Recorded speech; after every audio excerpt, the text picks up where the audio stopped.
Mr. Speaker, I yield myself such time as I may consume. Mr. Speaker, he was conscientious, committed to peace, and momentarily praised. His laurels burned in the bombings. His valorous and vain efforts had but hastened upon his people. Yet in eulogizing this English worthy, Sir Winston Churchill, an ardent opponent of the deceased policy of appeasement, unexpectedly struck a conciliatory chord toward the late Neville Chamberlain. Quote, "It is not given to human beings happily for them, for otherwise life would be intolerable, to foresee or to predict to any large extent the unfolding course of events. In one phase men seem to have been right, in another they seem to have been wrong.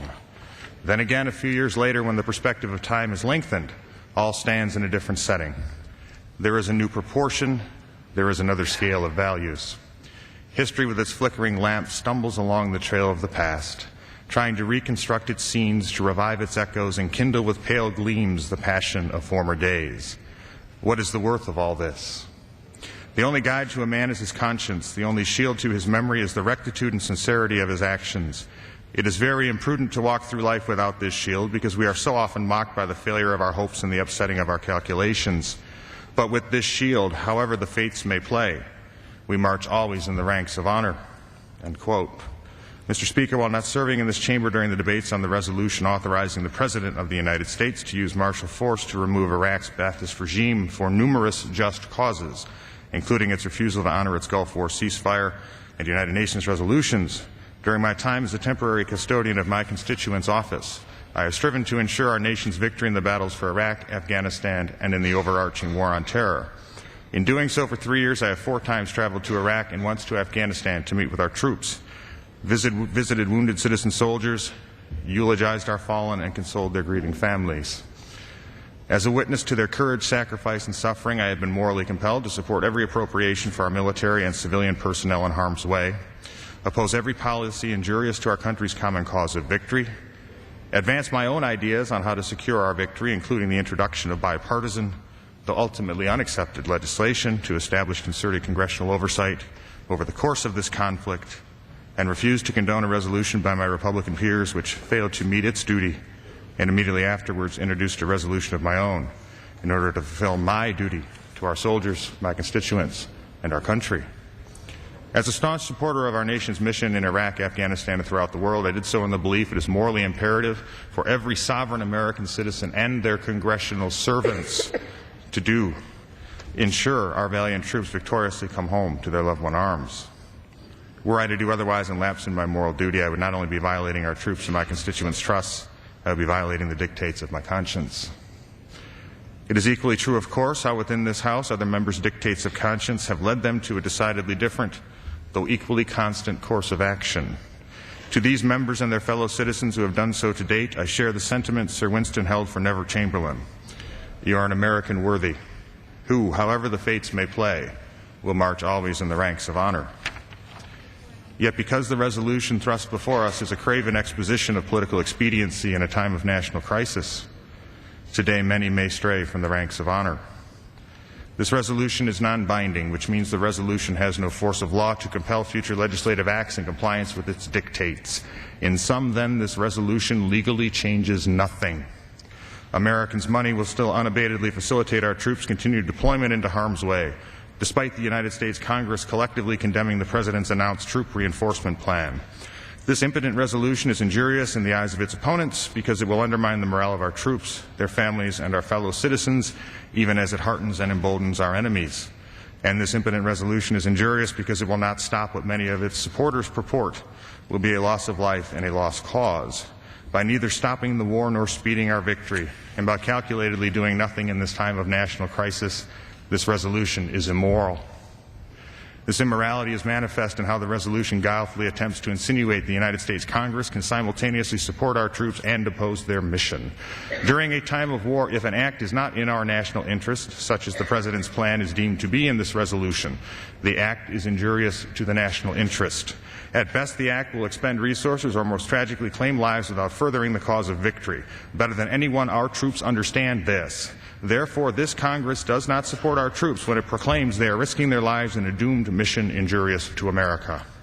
Yet, if Congress persists in this insanity, the members must meet their responsibility to enumerate the reasons they disapprove of the President's plan and, in point of fact, the mission upon which our troops have already embarked. But this resolution does not provide any rationale for its conclusion. Thus, rather than deserving our collective concurrence, this resolution deserves our universal condemnation. To this, some supporters will object and allege two defenses for this resolution's fatal omission. Do not these supporters' floor remarks prove the rationale sufficient to sustain this resolution? No. If floor remarks alone are sufficient to sustain the resolution's conclusion, then floor remarks alone will be sufficient to derogate the President's plan and, ergo, vitiate any necessity for a written resolution.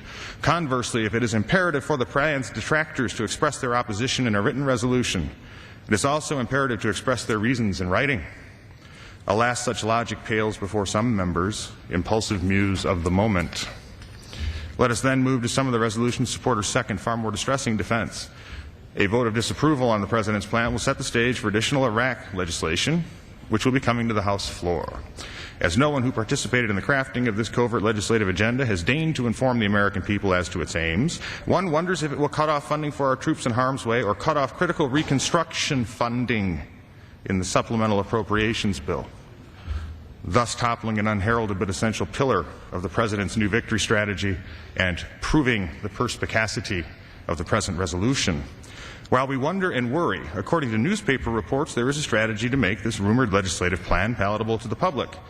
This strategy's tactics, which its instigators are more than happy to relate to the media, are reputed to include a coordinated multi-million-dollar TV campaign by leftist special interest pressure groups. No doubt somewhere beyond this ephemeral stream of time there lurks a jealous Clement Vallandigham.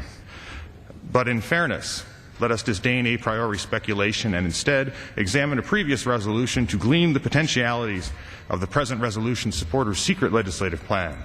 The following passages are excerpted from a previous resolution which, albeit more forthrightly, also opposes the Commander-in-Chief's decisions. Quote, resolved that this convention does explicitly declare as the sense of the American people that after 4 years of failure by the experiment of war, during which, under the pretense of a military necessity of war power higher than the Constitution itself has been disregarded in every part, and public liberty and private right alike trodden down, and the material prosperity of the country essentially impaired, justice, humanity, liberty, and the public welfare demand that immediate efforts be made for cessation of hostilities. To that end, at the earliest practical moment, peace may be restored. End quote. This previous resolution, too, expresses its support for our troops in harm's way. Quote, resolved that the sympathy of the Democratic Party is heartily and earnestly extended to the soldiery of our Army and sailors of our Navy, who are and have been in the field and on the sea under the flag of our country. And in the event of its attaining power, they will receive all the care, protection, and regard that brave soldiers and sailors of the Republic have so nobly earned. End quote. This previous resolution is the Democratic Party platform of 1864. If the past is prologue, let us be firm in a fair request. If the resolution's supporters possess a victory strategy or otherwise for Iraq, these public servants must immediately reveal it to the sovereign citizens of the United States. If these self-strategists refuse, they will incur the American people's inference. This legislative plan assumes and will hasten our nation's defeat in Iraq. How else could one explain these individuals already having a legislative plan and an accompanying media plan premised upon our troop reinforcement's failure, and doing so regardless of potential American victories on the ground or the advice of our military commanders? Perhaps while they demur from revealing it, these anonymous commanders-in-chief will dubiously coin their legislative plan and exit strategy. It is an irrelevant distinction. Right now, the enemy is actively seeking to murder more American and Iraqi soldiers and civilians. So right now and for the immediate future, an exit from Iraq is a defeat in Iraq. Whatever one pretends to the contrary, one will never convince our enemies otherwise. Yes, it is all too human to wish the world were different, all too human to rationalize away one's misguided actions. Being composed of frail, fallible human beings, even great assemblies such as this have succumbed to the temptation. We must not.